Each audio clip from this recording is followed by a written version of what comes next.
go to France or go to America to be able to interfere into the health system in America. I don't want for anyone to leave from America to go to Africa to determine the health system in Africa, because I don't believe them. I don't trust them. So as a president, you engage the people, tell them that no, we will be able to, especially when it comes to the health, we ourselves, the people, should be able to determine our own health situation in Africa. We should put our own team together and engage our people, educate our people. Don't just leave from your country, come here and talk about vaccine. What type of vaccine you're talking about? What are the ingredients of that vaccine? What is the purpose of the vaccine? Why are you worrying about giving up vaccine? These are questions that we expect for our African leaders to keep engaging these people, but more often they don't do it. They come and give them little money, and now they forget about the real customs. And then send the people on the street. Go give them the vaccine. Go do what you can do. And more often we lose lives. Because Africa is always the experimentation ground. Africa is always the ground that the people go to try their experimentation. Why are we losing lives? Why are we losing brothers and sisters? But like I said, more often they don't care about that though. It's always about their interests. Now read what it says here. So it's Marco Rubio, the Secretary of State of America, and the Kenya President Ruto speak after signing America First Global Health Deal. That's what it says here, Washington. It's the Donald Trump administration has signed the first in what are expected to be dosing of America's first global health funding agreement that will be prioritize combating infection diseases in country demand to be aligned with the President border foreign policy goal and position. While Secretary of State Marco Rubio and Kenya President William Ruto remarked in the video played above. It's in the 5-year, $2.5 billion. So they signed $2.5 billion. $2.5 billion. Why that $2.5 billion can be used in their country? It just got to be about Africa. Why? And these are the things that carry most of our African leaders. When they hear those names of the money, they panic. Despite they can raise those money by themselves. They got resources that can accumulate those money for themselves. But the West always know that most African leaders are corrupt. So more often, they pour the money in from. They make them to be convinced that when we come, we give you the billions. Now everything is okay. But trust me, every time when the West give you something in Africa, there has some attachment to it. They will never give you $2.5 billion just because they love African people or they love the continent. No, there's some attachment to that. And African leaders understand that. They know that for facts. But because they don't care. They don't care about their people. And that's why our generation, we have to care for ourselves. We have to care for one another by educating ourselves, by following everything that they do. Because more often we are the victims. Those parents and those young people that in villages and towns where there's no hospitals, no road, no electricity, no good running water, these are the victims. Because more often when they carry on these experimentation, who are the ones that go through some of the challenge are those that don't have the ability to have access to some of those information that you and myself have access to. Because like I say, I won't just allow anybody just come to just tell me that do this, do that. I won't allow that. But the reason why they do that more often because most of our people in Africa do not have access to internet, do not have access to information, do not have access to some of the opportunity that we have to read and see what those facts are. Most of our people do not have access to that. You go to some part of Kenya, people there don't have access to internet. And how you expect them to be able to even read or see what even happening around the globe? They don't have access to that. And these are the people that always end up being the victims. And that's what we expect for our leaders to take the stands. We expect our leader to be able to stand up and say no. This is what we prefer for our people. And this is where we stand as a country. Especially when it comes to the health of our people, we have to make decisions towards that. Not someone coming from somewhere that we don't know just come and determine the health of us, of our people. No. It should be about the people themselves to determine that. And that determination comes from who? Their leaders. And that's why they entrust you with their power. They trust you. So you can be able to stand up and stand up for what is right for them. Don't just look at the money aspect, because you see, more often in Africa, more African leaders, they prefer the money. And that's why the Western country always use money on them, because that is the easier way to get closer to them and get them be able to accept whatever they want. So more often they come and give them the money. And that's why most of those money will return by where it come from. But they don't care. As long as they will be able to get their portion of that money, that's just what they're going to go for. But I'll read what it says here. Right? So it said the Trump administration has signed the fresh, in what is expected to be endorsing of America's first global health funding agreement that will prioritize combating infection diseases in country demand to be aligned with the President bolder foreign policy and goal and position. You see, the 5 years, $2.5 billion agreement with the Kenya was signed on Thursday by Kenya President Ruto and the Secretary of State, Marco Rubio. Marco Rubio is the Secretary of State of the United States of America. The man that said Trump was a con artist. You see, the politician, even the West, all of them are the same liars. Marco Rubio said Mr. Trump used to be a con artist. When he was running against Trump for president in America, he says Trump is not someone to believe, to trust. But now he's Secretary of State for Trump. So Trump is the best man for him now. So politicians, you can't trust them. They are in it for themselves. In Africa, overseas, they are always in it for themselves.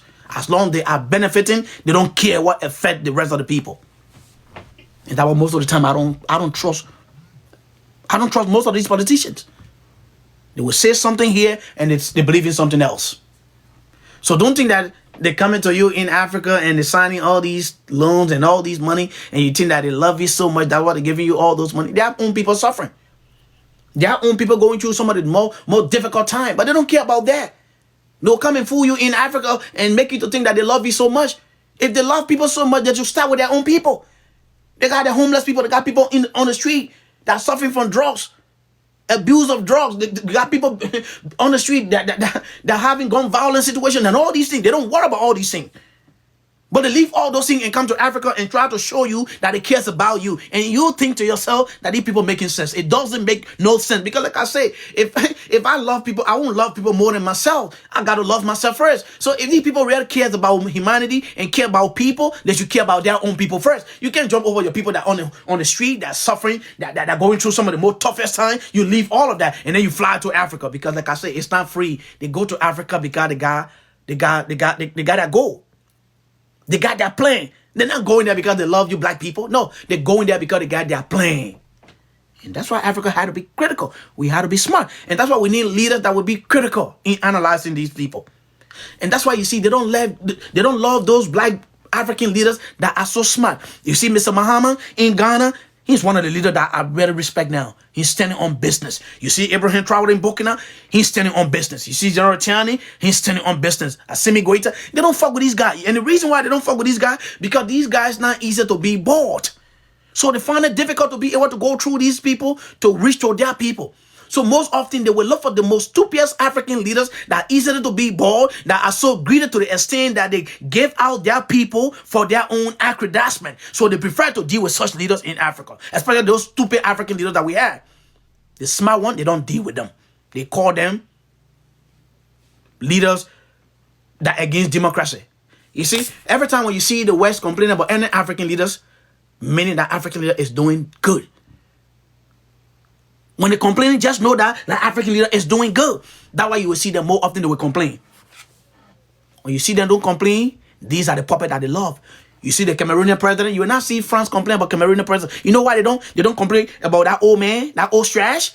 They will not complain about him because he's like a puppeteer. They use him as a scapegoat to be able to carry on their dirty deeds on the continent. Because imagine for a man to be in power for 40 some more years.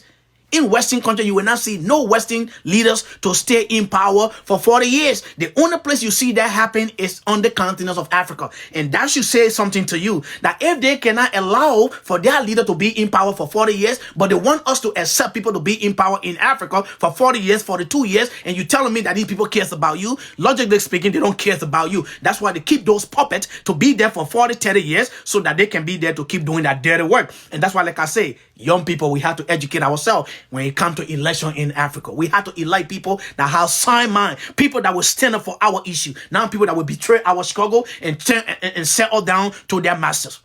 That's why we have to hold ourselves accountable too. I know more often our election is being tampered with. And that's why more often in Africa, when we're having election, they call for international observer. But when last you ever see African leaders going overseas to participate in the people election, whether in America or whether in France or whether in Argentina, in Brazil? When last you ever see that? When last you ever see African dignitaries going to some part of France to participate in the people election? Only in Africa you see that. Only in Africa you're going to see the African leader going to be there for 30 years, 40 years, and they tell you say it's democracy. That's not democracy. That's one of the most worst things that we should even be thinking about. Because if democracy will actually means about the people should be the one to make the decision. But more often we don't make the decision. They sit overseas and pay their money to elect those puppets that will be able to do their dirty work. And that's why, like I said, we have to be critical as we analyze how the world is being run today, especially black young people. Because like I said, these people don't love us. They don't care about us. And like I say, if they don't care about us, we should start caring about ourselves. And how can we care about ourselves if we got to start educating ourselves? We have to start coming together and understand that we're dealing with people that do now want us to be free. And in that vein, we have to understand who we operating with. And that will enable us to be able to get our goal. Because they are fighting for their goal, while we ourselves as people, we should fight for our own goal. So more often, they use those scenarios just so that we can be under perpetual control. So they will use those uneducated fools, because I don't call them educated people. How can you be educated and you don't have no common sense to understand? Because if these people cannot allow their president to be in power in their country for 40 years, but in Africa, we got African leaders that will be there for 40 years, like the man in Cameroon. Why should we say we had democracy and somebody going to be in power for 40 years? Then that's not democracy. But they always tell about democracy because they want us to be under control. You know, Africa, you need democracy. These people will say one thing and do something different. Every time when they're talking to you, you have to have another mindset, because when they're saying this to you, they have different mind inside them. And the reason why they always do that, because they want to see Africa under perpetual control. They never want for Africa to be free. They never want for Africa to do for herself. They never want for Africa to be able to control their own destiny. So at the end of the day, they have to find people that will be in line with them, people that will follow their ideologies, people that will follow their path. Not those African leaders that were opposed to them. When you see them complain about those African leaders that are opposed to them, now they refer to them as dictators. Because these are leaders that say, no, we can't follow your path. Your path is not in the interest of our people, so we can't follow your path. And once you see the African leaders that are doing that, they're going to start complaining. They're going to start going after their leaders. Because they always want those leaders that will concord with them. Those leaders that will work in line with them, because they always have objective. That objective is for them to gain what they want. It doesn't matter how they get it. And that's why I keep saying to young people, we need to understand this. The blueprint of these people have never changed. They just upgrade it. Every time they upgrade. When we're trying to position ourselves, they upgrade a little bit and make it to feel that, oh no, they're there for you. No, they're not. Every time when you're trying to change the system that works for you, they upgrade. And they come and tell you, say, oh no, easy. You see the America now, for example, you see America saying that they're changing their policy towards Africa. Yesterday, they were using aid and loan towards Africa. Now America said no, they had to change that system, that policy towards Africa. Instead of using aid, now they say they're doing investment. And that's why you see they use 2.5 billion. They're talking about health. But trust me, sometimes that money you're going to hear, it doesn't mean that they're taking that 2.5 billion and put it in the president's hand. No, it's not working that way. But they make you to feel that way, to think that, oh, this is a huge money.